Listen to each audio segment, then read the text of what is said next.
oknum nakal mencoba menjatuhkan pamor Ganjar Pranowo. Di edukasi enggak, faktornya macam-macam dia. Kondisi pengetahuan tadi, maka sebenarnya kalau kita bisa menemukan mereka, kita bisa edukasi dong. Kalau perlu dilegalkan, terus kemudian mereka izin, uruslah izinnya baik-baik. Tapi kan beberapa di antara itu tembakan-tembakan semuanya kan. Mereka tembakan-tembakan bukan rokok yang asli gitu, kemudian dipalsukan di sini. Jadi modusnya cukup banyak. Di screenshot pasti punya catatannya banyak itu. Nah ya, jadi ini yang mungkin para pengusahanya bisa komunikasi dengan kita, fair-fairan, terus juga kita edukasi masyarakat. Jadi pejabat enak ya, rak perlu kerja mempeng, tapi duitnya akeh. Ujar kawan seperjuanganku. Ya begitu.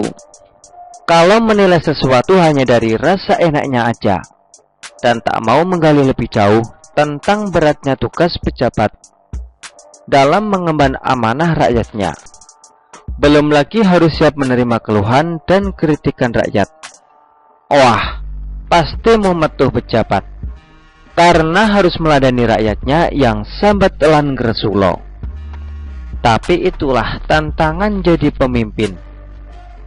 Susah tahu jadi politisi, gaji gede, tapi capeknya rakaruan genah. Itulah yang namanya kehidupan. Ada susah dan ada senang, tergantung bagaimana cara kita menyikapi semua itu. Memang sesulit itu menjadi pejabat. Tiap hari harus mengurusi ribuan bahkan jutaan rakyat. Terkadang mereka, pejabat, ingin mengeluh, tapi tak mereka lakukan. Karena itu sudah menjadi tugas seorang pemimpin dalam melayani rakyat. Terkadang kegigihan mereka dalam menunaikan tugas sering kejeglong dengan isu miring yang harus mereka hadapi. Entah itu hoax atau bisa juga fitnah. Memang sih, jika orang yang gak suka dengan kita, pasti akan menghalalkan segala cara buat ngejatuhin orang yang dirasa saingannya. Itulah tantangan serta resiko yang perlu ditanggung jika sudah terjun dalam dunia politik. Bahkan beberapa hari yang lalu, ada seorang politisi keren sempat terjegal isu miring tentangnya dan tersebar di dunia maya. Para penyerang ini berbondong-bondong membuat caption yang mak jelek, mak teratap demi menjatuhkan pejabat ini. Beragam tulisan tertempel di laman medsos. Kebanyakan cuitan mereka berisi tentang arogansi pejabat publik.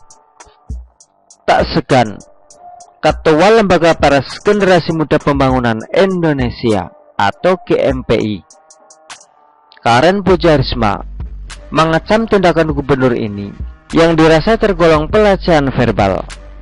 What? Statement apa aneh? Kataku. Perlu dikupas tuntas nih. Yups. Semua terjadi ketika para reporter mendatangi Ganjar Pranowo yang tengah menghadiri acara pemusnahan jutaan rokok ilegal di halaman kantor Gubernur Jateng pada Selasa 31 Januari tahun 2023. Setelah itu, banyak media yang ingin meliput aktivitas Ganjar. Berbagai macam pertanyaan terlontar dari mulut reporter. Di tengah ramainya pertanyaan itu, muncullah satu pertanyaan reporter terkait perkembangan jembatan Juwana yang saat ini macet. Sebenarnya di luar konteks dari kegiatan Ganjar saat itu sih. Tapi wong namanya reporter, kan memang kerjanya muter-muter cari informasi. Nggak salah sih dengan hal itu. Namun yang menjadi sorotanku, mengapa para reporter ini tak update berita terkait pertanyaannya? Padahal berita seputar jembatan Juwana itu terus terbuka agar bisa dikonsumsi publik. Seharusnya, jika ingin bertanya, alangkah lebih baik kita pelajari dulu apakah pertanyaan ini belum sempat dijawab Ganjar, atau bahkan belum pernah dibuat oleh reporter lain. Uang beritanya aja udah santer di publik. Bahkan Ganjar juga meminta maaf pada masyarakat terkhusus pengguna Jalan Pantura Pati Rembang, karena pembangunan jembatan ini mengganggu jalur transportasi. Ganjar juga giat berpatroli untuk terus mengecek progres pembangunan jembatan Juwana yang perkembangannya cukup bagus. Hanya saja sempat terkendala karena tingginya debit air sungai Silugonggo. Perlu kawan semua ketahui ya, sebelumnya jembatan Juwana di sisi utara sempat terbakar pada bulan Mei lalu. Alhasil, kondisinya jadi melengkung, serta jembatan berusia 50 tahun ini harus ditutup. Ingat ya, perbaikan jembatan ini sangat berbeda dengan pengerjaan jembatan Wonokerto, karena kondisi jembatan Wonokerto kala itu hanya tinggal pengecoran. Sementara proses jembatan Juwana masih amat panjang, sehingga perlu didorong agar lekas rampung. Maka dari itu, suhunya Jateng ini meminta agar jalur alternatif yang telah disediakan pemerintah dapat diefektifkan demi mengurangi kemacetan.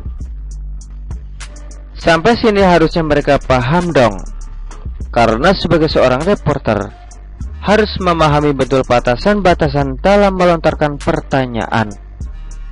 Selain itu, perlu sinau dulu sebelum bertanya, biar nambah literasi.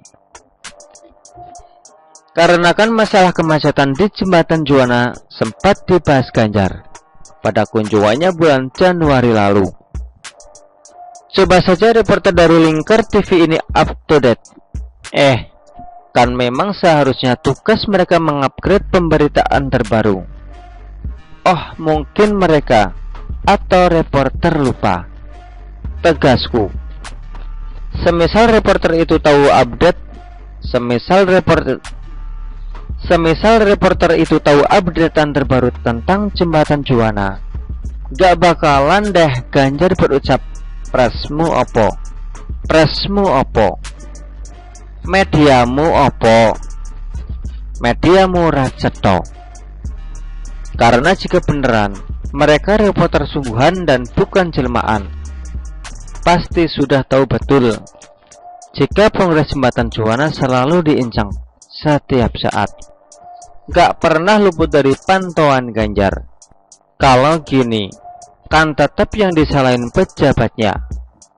Di mata publik pasti respon Ganjar terlihat sangat ketus dan arogan. Di mata publik pasti respon Ganjar terlihat sangat ketus dan arogan. Di mata publik pasti respon Ganjar terlihat sangat ketus dan arogan. Hahaha, sabar nggih Pak Ganjar. Begitulah kura-kura. Artikel ini diambil oleh siwono.com dan ditulis oleh Kiki Daliu. Bagaimana menurut Anda?